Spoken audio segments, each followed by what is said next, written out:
আসসালামু আলাইকুম। আজকে আমি তোমাদের সামনে আরেকটা টপিক নিয়ে কথা বলার জন্য হাজির হলাম। সেটা হচ্ছে খুবই গুরুত্বপূর্ণ একটা টপিক এই সময়ের। সেটা হচ্ছে তোমরা যে ভার্সিটিগুলোতে পরীক্ষা দিচ্ছ, বিশ্ববিদ্যালয়গুলোতে তোমরা পরীক্ষাগুলো দিচ্ছ, রেজাল্টের পর তোমাদের অনেকেরই তোমাদের যা তোমরা মার্ক প্রত্যাশা করেছিলে বা যা মার্ক পাওয়ার কথা সেখান থেকে তোমাদের প্রায় বেশ কিছু মার্ক কম আসছে। আমি এটা আজকে ভিডিওটা বানাচ্ছি তার কারণ হচ্ছে তোমার কিছুদিন আগে তোমাদের জিএসটির রেজাল্ট দিল। তো জিএসটি পরীক্ষার উত্তরপত্র পুনর্নিরীক্ষণের ডেট দিয়েছে 18 তারিখ থেকে 20 তারিখ। মানে 20 তারিখ রাত 12টা পর্যন্ত 2,000 টাকা লাগবে, তোমরা উত্তরপত্র তোমার পুনর্নিরীক্ষণ করতে পারবা, তোমার আবার আর কি চেক করবে, তা তোমার যেটা বলে আর কি আবার চেক করবে।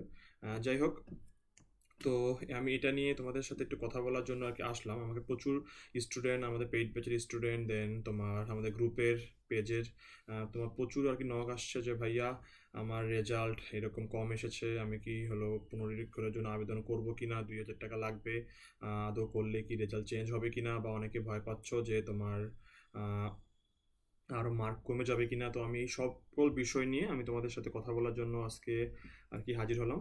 তো আমি তোমাদের বিষয়টা বুঝিয়ে বলছি বা কি করবা, যেহেতু কালকে পর্যন্ত ডেট আছে 20 তারিখ পর্যন্ত। তো আমার প্রথম কথা, আহ, তোমার জাস্ট এটা তোমার জিএসটিতে না, আমি সেটা তোমার প্রথমে আমি তোমার আরেকটা কথা বলি। সেটা হচ্ছে আমি কিছুদিন আগে আমাদের পেজে গ্রুপে প্রায় তোমার সব মিলিয়ে আমাদের তোমার কয়েক লাখ তোমার মেম্বার আছে। তো আমি এটা পোস্ট করেছিলাম যে তোমার জিএসটি পরীক্ষা যে হলো, তোমার রেজাল্ট দিল, কার কত মার্ক কম এসেছে। আমি এটা তোমার পোস্ট করার একটা কারণ হচ্ছে বিগত তোমার বাকি পরীক্ষাগুলোতে তোমার রাজশাহী ইউনিভার্সিটি, মানে তোমার আরইউ, দেন সিইউ, তোমার তোমার চট্টগ্রামে সব জায়গায় আমাদের তোমার পেইড ব্যাচের স্টুডেন্টরাই আমাদেরকে আসে, মানে এসে তোমার বলছে যে ভাইয়া আমার এরকম 7-8 মার্ক কম এসেছে, 10-12 মার্ক কম এসেছে, কেউ বলছে আমার 17 মার্ক কম এসেছে। তো বাকি ভার্সিটিগুলো তো সেম, মানে অ্যাডমিশনে মোটামুটি তোমার যে পরীক্ষাগুলো তোমরা দিয়েছো বা পরীক্ষাগুলো হয়েছে তার মধ্যে বেশিরভাগই তোমার মানে বলতে গেলে তোমার প্রায় সবগুলোতেই তো বিভিন্ন স্টুডেন্টের তোমার মার্ক কম বেশি হচ্ছে। আমার প্রথম কথা, এটা হওয়া কি যুক্তিযুক্ত বা এটা হওয়া কি ঠিক? আহ, তারা তোমার এত বড় বড় ভার্সিটি, এত বড় বড় বিশ্ববিদ্যালয়, একটা স্টুডেন্ট কত কষ্ট করে, কত স্বপ্ন নিয়ে হলো পড়াশোনা করে। তারা এইচএসসির পরে এই অ্যাডমিশনের 3-4 মাস তাদের মধ্যে দিয়ে কি হলো কি যায় সেটা একজন তোমার স্টুডেন্ট ছাড়া বা অ্যাডমিশন ক্যান্ডিডেট ছাড়া কেউ বুঝবে না। যে কত কষ্ট করে পড়াশোনা করতে হয় বা তোমার কি কি ফেস করতে হয় এই সময়টাতে। যাই হোক, সেটা আলাদা বিষয়। একই তো, এখানে তারা কষ্ট করে পড়াশোনা করছে, দেন তাদের সময়ের মূল্য, তাদের হলো টাকা পয়সা, বিভিন্ন কোচিংয়ে ভর্তি হওয়া, হাজার হাজার টাকা দিয়ে হলো তারা অ্যাডমিশন কোচিং করছে। তো সব মিলিয়ে তারা এত কষ্ট করে এই কয়েক মাস পড়াশোনা করছে, তাদের কত স্বপ্ন, তাদের কত কত ইচ্ছা, তাদের বাবা মার হলো স্বপ্ন যে আমার ছেলে মেয়ে পড়াশোনা করছে, চান্স পাবে ইউনিভার্সিটিতে। সেখানে আহ, সেখানে পরীক্ষা দিয়ে হলো তারা মার্ক পাচ্ছে কম।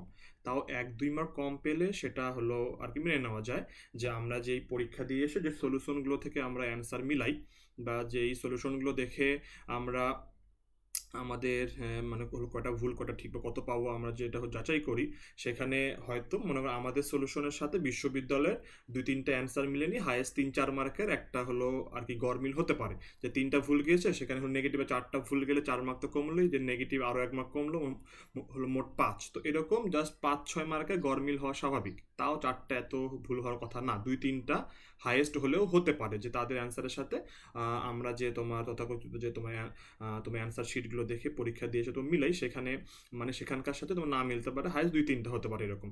তো আমি তো ম্যাক্স ধরে নিলাম তোমার 5 মার্ক, 5 মার্ক কম বেশি হতে পারে, যে 4টা অ্যান্সার মিলেনি, তোমার নেগেটিভ গেল, সব মিলে 3-4 মার্ক তোমার ধরা যায়, তো ম্যাক্স বা এর বেশি তো আর পসিবল না, তাই না? বাট আমাদের, আমি যে তোমার একটু আগে বললাম পোস্ট করেছিলাম, সেখানে প্রায় প্রচুর মেসেজ এসেছে, মানে প্রচুর কমেন্ট এসেছে, দেন আমাদের পেজে প্রচুর মেসেজ, আমার ইনবক্সে প্রচুর মেসেজ, দেন আমাদের পেজ ডিসকাশন গ্রুপ, প্রত্যেকটা জায়গায় আমি খেয়াল করলাম যে স্টুডেন্টরা বলছে ভাইয়া আমার 10-12 মার্ক, 13 মার্ক, 14 মার্ক, 17 মার্ক পর্যন্ত হাইয়েস্ট কম বেশি এসেছে।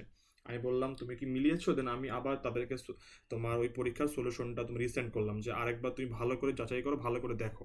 দেন বললো ভাইয়া আমি শিওর যে আমার 7-8 মার্ক কম আসছে, আমার কেউ বলছে আমার 12-13 মার্ক, 17 মার্ক। তো এটা কি মেনে নেওয়ার মতো? একটা স্টুডেন্ট এত কষ্ট করে পড়াশোনা করছে, একটা এত এই অ্যাডমিশন পিরিয়ডটাতে কি সাফার করে সেটা একজন স্টুডেন্টই জানে। এত কষ্ট তাদের হলো বাবা মার স্বপ্ন, হলো পরিবারের স্বপ্ন। একটা স্টুডেন্ট যখন এত কিছুর পর একটা পরীক্ষা দিয়ে এরকম মার্কে গরমিল হয়, এটা কি মেনে নেওয়ার মতো? এটা কখনোই মেনে নেওয়ার মতো না।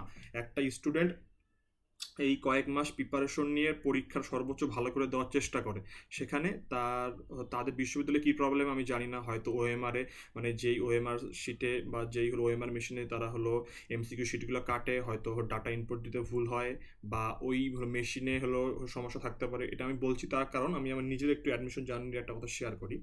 আমি রাজশাহী ইউনিভার্সিটিতে পরীক্ষা দিয়েছিলাম। তো পরীক্ষা দেওয়ার পর আমার আমি ওটা হলো এ ইউনিটে পরীক্ষা দিয়েছিলাম। তো এ ইউনিটে আমার পাওয়ার কথা ছিল প্রায় ৭৩, ১০০-র মধ্যে ৭৩ পাওয়ার কথা। সেখানে আমার ১৩ মার্ক কম এসে আমি পেয়েছিলাম হলো ৫৯.৫, মানে ১৩ মার্কেরও কম। আমি শিওর, আমার এক ফ্রেন্ড ছিল শিহাব, আমরা একসাথে হলো রাজশাহীতে সবগুলো পরীক্ষা তখন দিয়েছিলাম।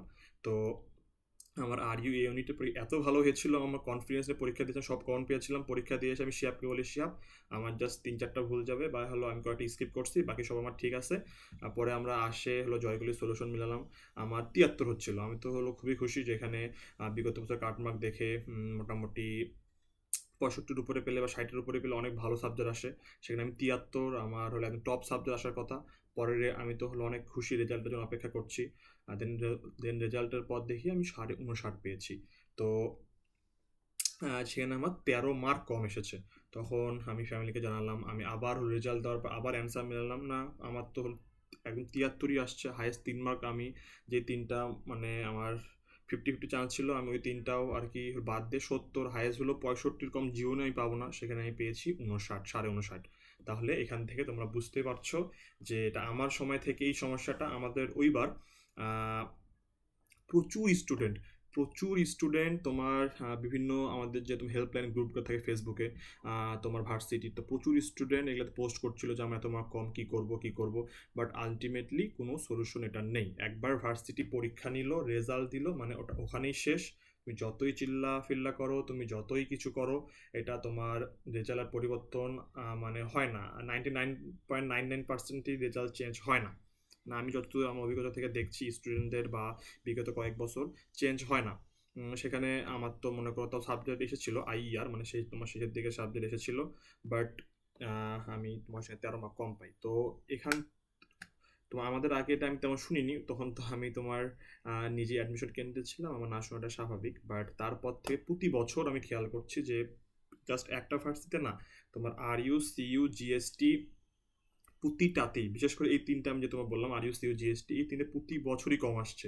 যে আর এইবার এই সেশনে একটা কথা বলি, সিইউতে মানে আমার ভার্সিটিতে এবার যে তোমার এই সেশনের পরীক্ষাটা হলো, আমাদের পেইড ব্যাচের প্রচুর স্টুডেন্টের প্রচুর মার্ক কম এসেছে। এবার তো তোমার জানো সিইউ রেজাল্ট ২ বার না ৩ বার তোমার দিয়েছে, ২ বার দিয়েছে। তো একটা স্টুডেন্ট পেইড ব্যাচের, সে পেয়েছিল তোমার ৭০। সেখান থেকে তোমার পুনর্নিরীক্ষণের মানে আরও তো মার্ক বাড়ার কথা। সো সে তোমার পুনর্নিরীক্ষণের জন্য আবেদন করেছিল, ইমেলে না কিসের মাধ্যমে তোমার সিইউ তোমার আর কি করার সুযোগ দিয়েছিল। সে তোমার করেছিল, তার আরও তোমার ৯ মার্ক সেখানে কম এসেছে। এখন বলো একটা স্টুডেন্ট পুনর্নিরীক্ষণ কেন করলো? যে তার মার্ক বাড়বে, সেখানে তার আরও মার্ক কমে গেল। তাহলে এখানে আর বলার কি থাকে? এখানে বলার কিচ্ছু নাই ভাই, এটা বাংলাদেশ, এখন কি করবা? তো যাই হোক, যেটার জন্য ভিডিওটা বানাচ্ছিলাম মানে বড় হয়ে গেল, যে তোমরা জিএসটির জন্য পুনর্নিরীক্ষণের আবেদন করবা কিনা। তা আমার মতে যাদের ৪ থেকে ৫ মার্ক, ৬ মার্ক, মানে তোমার ৬ মার্ক, তাদের না করাই বেটার। যে যদি তোমার পজিশন তোমার সামনে থাকে বা তোমার অলরেডি চান্স হয়ে গিয়েছে, তুমি মেরিটের মধ্যেই আছো, আমি বলবো করার দরকার নেই।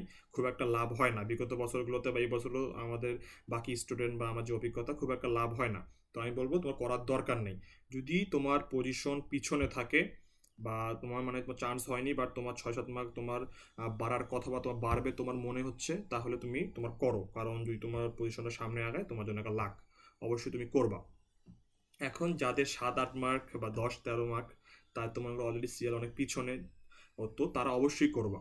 আর যদি সুযোগ, যেহেতু তোমার সুযোগ দিচ্ছে, তুমি করবা না কেন? অবশ্যই তোমার করো, তোমার দেখো কি হয়। যদিও তোমার কমতেও পারে বাড়তেও পারে, সেটা বলা যায় না। যেরকম সিইউতে একজনের তোমার কমে গিয়েছে আমাদের স্টুডেন্টদের, তো এটা বলা যায় না আসলে কি হবে। তো এটা সম্পূর্ণ তোমার উপর, তুমি তোমার কালকে পর্যন্ত টাইম আছে, ডিসিশন নাও কি করবা। কারণ যদি 10-12 মার্ক থাকে এটা কিন্তু একটা হিউজ মার্ক ভাই। অ্যাডমিশনে 1 মার্কের জন্য বা পয়েন্ট হাফ মার্কের জন্য যেখানে সিরিয়াল 2-3 হাজার করে তোমার পিছিয়ে যায়, সে 10-12 মার্ক মানে বুঝছো তোমার চান্সই হয়নি যেখানে তোমার টপ করার কথা। তো অবশ্যই করবো যাদের মার্ক একদম অনেক বেশি 10+ বা 12, 13, 17, তারা অবশ্যই তোমার পুনরীক্ষার জন্য আবেদন করবা। 2,000 টাকা কত টাকা কোথায় যাচ্ছে তোমার করে ফেলো। আর যাদের 3-4 মাস 5 মাস, আমি বলবো যদি টাকার প্রবলেম না থাকে তাহলে করো, আর টাকার প্রবলেম থাকলে করার দরকার নেই, কারণ খুব একটা তোমার চেঞ্জ হয় না। আর যাদের মিডিয়াম 7-8 মার্ক তা চাইলে করতে পারো, নাও করতে পারো, এখন তোমার উপর ডিপেন্ড করছে। বাট যেটা বললাম, এখন এটা বাংলাদেশ, কিছু বলা যায় না, মার্ক কমতেও পারে বাড়তেও পারে। তো আমি আর কি বলবো, আমার সাথে এটা তোমার হয়েছে আমার অ্যাডমিশন পরীক্ষার সময়। তো যদি পসিবল হয় তোমরা করে ফেলো, যদি মার্ক বাড়ে বা তোমার সিরিয়াল আগায়। বাট যেটা বললাম, তোমার তারা একবার তোমার রেজাল্ট দিয়ে দিলে রেজাল্ট পরিবর্তন করে না, দ্বিতীয়বার রেজাল্ট দেয় না। ভিতরে কি হয় সেটা তো আমরা আর বলতে পারি না বা জানি না, বা বলাও ঠিক হবে না, যদিও আমার আইডিয়া নেই। তো যদি পসিবল হয়, টাকার প্রবলেম না থাকে, তাহলে আবেদন করতে পারো। আর প্রতিটা ভার্সিটিতেই সেমই প্রবলেম হচ্ছে। আশা করি যারা এগুলোর দায়িত্বে আছে বা যারা এগুলো তোমার পর্যবেক্ষণ করে বা যারা কমিটিতে আছে, তারা এই বিষয়টা খুব ভালো করে দেখবে, নেক্সট সেশন থেকে যেন এরকম না হয়। একটা স্টুডেন্টের কত পরিশ্রম, কত রাত জাগা হলো পরিশ্রম, পড়াশোনা, কত স্বপ্ন, এগুলো আপনাদের আপনার আপনাদের এগুলো আপনার গাফিলতির জন্য স্টুডেন্টরা সেটার জন্য আর কি সাফার করছে। তারা তাদের ফ্যামিলিকে হলো বলে যে আমি এই মার্ক পাবো, চান্স হয়ে যাবে, সেখান থেকে যদি এরকম হয়, এটা আসলে আর কি অনেক দুঃখজনক। যাই হোক, আশা করি আপনারা এটা সমাধান করার চেষ্টা করবেন, সামনে থেকে এরকম কিছু হবে না। যে আরেকটা কথা বলি, যেখানে একটা বিশ্ববিদ্যালয় একটা শিক্ষার্থীর পরীক্ষার জন্য তোমার 1,1200 করে টাকা ফর্ম ফিল আপের জন্য নিচ্ছে, যেখানে একটা তোমার ভার্সিটিতে লাখ লাখ স্টুডেন্ট, 1.5 লাখ জাস্ট আবেদনই করেছে, 1.5 লাখ প্লাস। তো এতগুলো আবেদন করছে, এত টাকা করে নিচ্ছেন, তো এরকম ভুল হওয়া তো ভাই এটা কিছু বলার নাই। এরকম ভুল কেন হবে? আপনারা এত টাকা নিচ্ছেন, আপনাদের উন্নত প্রযুক্তি আছে, বাট এরকম কেন হচ্ছে সেটা আসলে দুঃখজনক। যাই হোক, আশা করি এটা আপনারা সমাধান করার চেষ্টা করবেন। তো যেটা বললাম, সবাই মনোযোগ সহকারে শুনলে তোমাদের জন্য বেটার হবে। যে তোমরা যদি পারো তাহলে তোমরা আবেদনটা করে ফেলিও। আর এই আর কি, যাদের চান্স হয়নি, যদি ফার্স্ট টাইমার হয়ে থাকো, সেকেন্ড টাইমের প্রস্তুতি নাও। সেকেন্ড টাইম অনেক ভালো একটা অপরচুনিটি আছে। যদি প্রাইভেটে ভর্তি হতে তোমার আর কি প্রবলেম থাকে, তাহলে অবশ্যই সেকেন্ড টাইম করো। সেকেন্ড টাইম নিয়ে আমাদের পেজে আরেকটা ভিডিও তোমার আপলোড করা হবে বা তোমার আপলোড করা হয়েছে, সেগুলো তোমার দেখতে পারো, তাহলে বুঝতে পারবা সেকেন্ড টাইম জার্নিটা তোমার কীভাবে শুরু করা উচিত, বা সেকেন্ড টাইমে আসলে তোমার চান্স পাওয়া পসিবল কিনা। তো যাই হোক, আজকে এ পর্যন্তই। আসসালামু আলাইকুম।